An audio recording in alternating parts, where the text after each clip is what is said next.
Florian Plocher est journaliste à l'agence France Presse. Il vient de rentrer à Paris après une mission de 10 jours en Sierra Leone où il a filmé au plus près les victimes d'Ebola.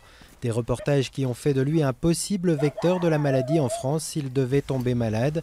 Une angoisse qu'il va devoir gérer pendant les 21 jours d'incubation. Il ne faut pas céder à la panique parce que ça devient psychologiquement dur à supporter.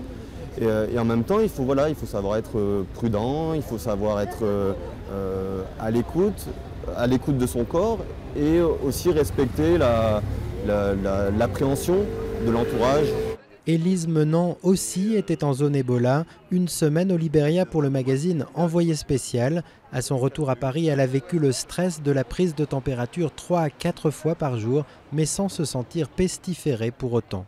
Moi j'ai eu de la chance d'être dans une rédaction où il n'y a pas eu de rejet comme ça a pu être le cas dans d'autres rédactions.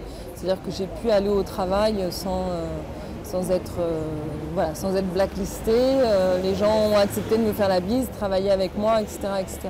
Priorité santé, une des émissions phares de RFI. Depuis le début de l'épidémie Ebola en mars dernier, Claire Hédon a présenté 6 émissions autour du sujet. Pour les 2 dernières, elle est allée spécialement en Guinée pour les enregistrer.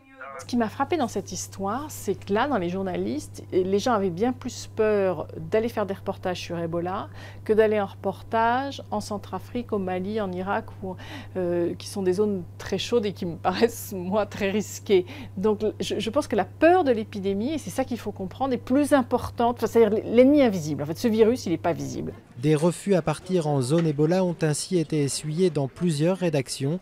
Des journalistes ont aussi parfois été mis en quarantaine par leurs collègues à leur retour. Un réveil des fantasmes inadmissible pour le responsable des reportages de France 24. Dans Ebola, il y a la réalité des faits, et la réalité des faits est assez maîtrisée, malgré les quelques zones grises, et puis il y a le fantasme.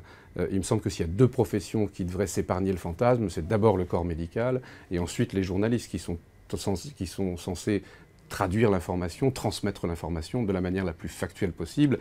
Avec le risque d'une désertification de ces zones par les envoyés spéciaux, certains craignent que la désinformation s'installe et avec elle, la peur, parfois plus contagieuse que le virus.